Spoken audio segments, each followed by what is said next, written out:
네, 이번 영상에서는 앞선 영상에서 설명드렸던 스프링 부트를 사용하지 않고 스프링 부트를 사용하지 않은 스프링 프레임워크 웹 MVC를 사용을 했을 때 여러 가지 설정 파일들이 있다고 말씀을 드렸는데, 그러한 것들이 어떻게 구현이 되는지에 대한 거를 제가 예전에 만들었던 프로젝트를 기반으로 보면서 한번 설명을 드리고자 합니다. 일단 그 소스를 열어야죠. 소스를 열어야 되고, 예전에 제가 그 마이바티스를 SQL 매퍼로 선택해가지고 어너테이션 기반의 스프링 MVC를 만들었던 프로젝트고요. 이 프로젝트를 한번 열어보도록 하겠습니다. 근데 이게 지금 예전에 그 STS라고 해서 이클립스 기반의 스프링 툴 수트인가요? 그걸로 만들었던 소스라 지금 정확하게 인텔리제이 임포트가 되지 않아서 소스가 돌아가지는 않고 이렇게 워닝도 좀 나 있는 상태예요. 그래서 그런 것들은 좀 감안하고, 우리가 보고 싶은 거는 지금 이러한 부분들이 아니라 실제로 소스 요 설정 파일들이 어떻게 위치하게 되고 어떠한 코딩을 하게 되는지, 코딩이 아니죠, 어떠한 설정을 하게 되는지를 보도록 하겠습니다. 일단 디렉토리 구조가 이제 어떻게 되어 있는, 이게 프로젝트고요. 이 프로젝트 안에 소스 폴더와 리소스 폴더, 웹 컨텐트 폴더가 이렇게 세 가지로 만들어지게 되고요. 기본적으로 소스 폴더에는 이제 자바 파일들이 위치하게 되고, 리소스 폴더에는 이제 뭐 설정 파일이라든지 뭐 정적인 이미지라든지 HTML이라든지 이런 소스들이 위치하게 되고요. 웹 컨텐트는 이제 웹 프로젝트를 만들기 위해서 뭐 들어가 있는 여러 가지 뭐 CSS 파일들, 뭐 여러 가지 설정 파일들, 이미지 파일들이 위치하게 되고, 자바스크립트 파일도 있네요. 자바스크립트 파일들. 가장 중요하게 있는 게 요 웹 INF라는 폴더고요. 이 웹 INF 폴더 안에 들어가면 web.xml이 있습니다. 이게 이제 스프링 부트를 사용하지 않았을 때 가장 상위에 있는 설정 파일이라고 보시면 되고요. 여기서 기본적으로 설정하는 게 리스너, 필터, 디스패처, 서블릿, 어플리케이션 컨텍스트라고 말씀을 드렸죠. 일단은 네, 일단은 요 소스를 한번 보면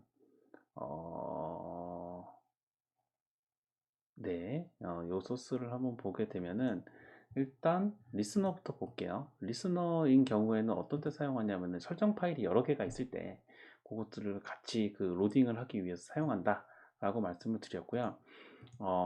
그것들은 이 디스패처 서블릿 설정을 할 때 그 설정 파일을 어떤 걸로 가져올지 이렇게 그 설정 파일을 명시하게 되는데, 여기서 다 처리하지 않고 이 이외에 설정 파일이 있다라고 하면 이 컨텍스트 파라미터 설정을 한 것처럼 이 컨텍스트 파람 네임과 밸류를 통해서 어떠한 설정 파일을 가져와야 되는지에 대해서 명시를 해줘야 됩니다. 그러니까 순서가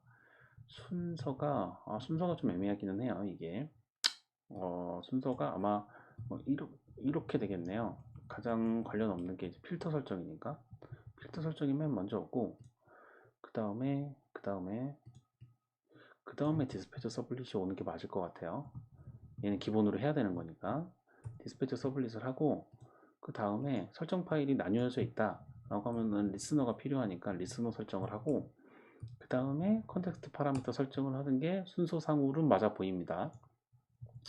네, 그럼 이거 순서도 바꿀게요.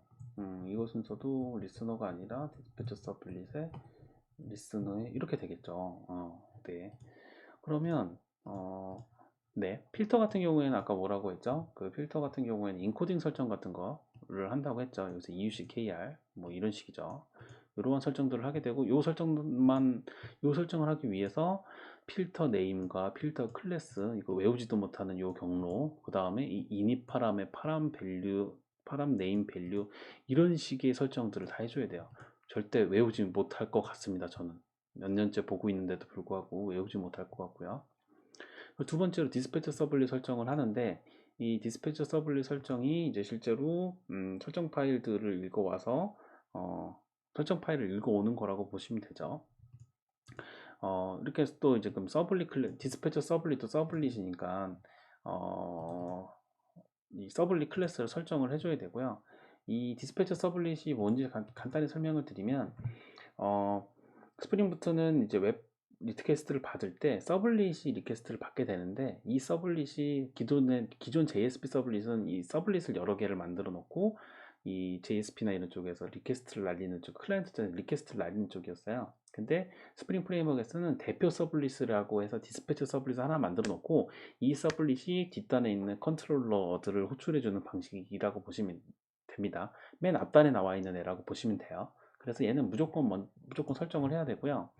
그래서 이렇게 설정을 해주고, 이것에 대한 설정 파일은 여기에 있다 라고 이렇게 설정을 해주는 거죠. 웹 inf config 파일에 이 프레젠테이션 레이어 XML 파일이 들어가 있네요.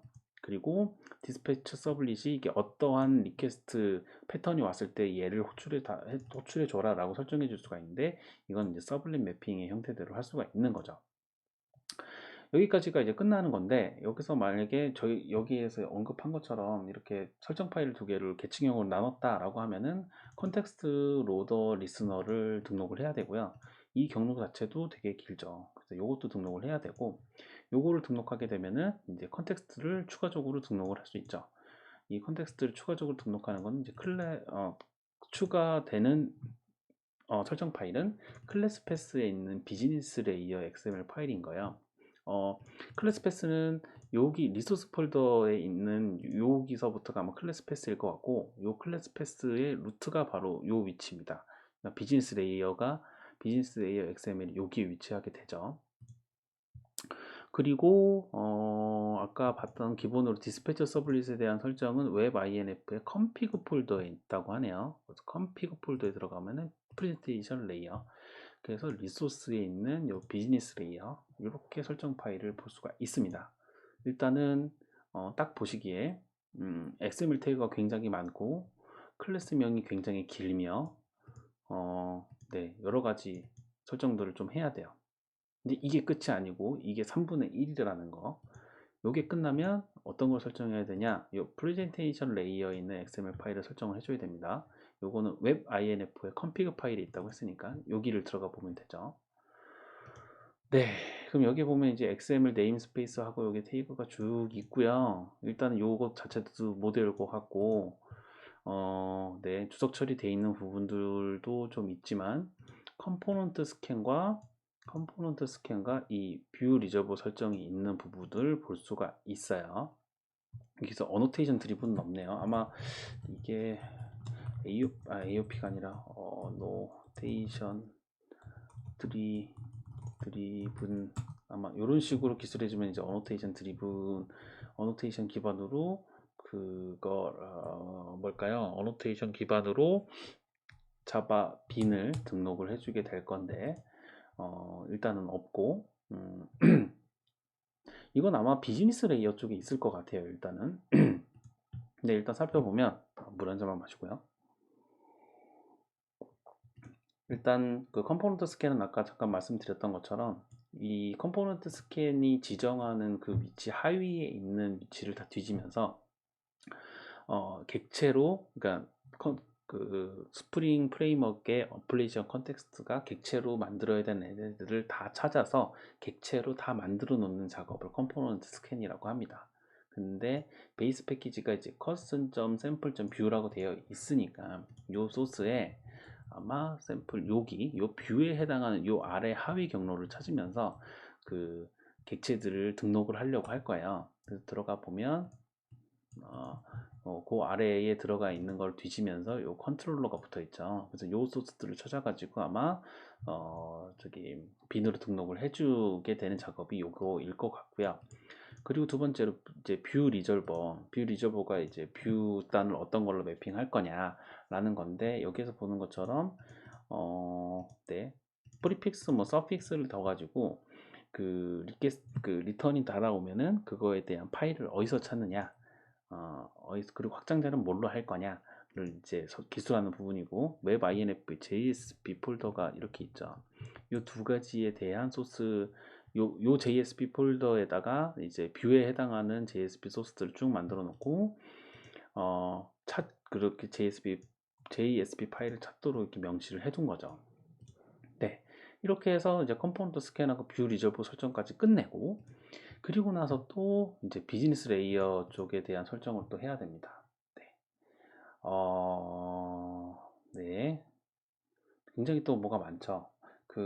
이 비즈니스 레이어에서 설정하는 거는 주로 DB 설정과 트랜잭션 관리, 그리고 만약에 SQL 매퍼를 사용한다고 하면은 그에 대한 설정과 그에 대한 설정 파일이 있는 위치에 대한 것들을 언급해 준다고 했죠. 어, 여기도 컴포넌트 스캔이 동일하게 들어가 있어요. 아까는 그 프레젠테이션 레이어에서는 이 베이스 패키지에 대한 부분부터 이제 그 하위로 찾아가면서 이제 빈으로 등록해야 되는 애들을 찾는다고 했잖아요.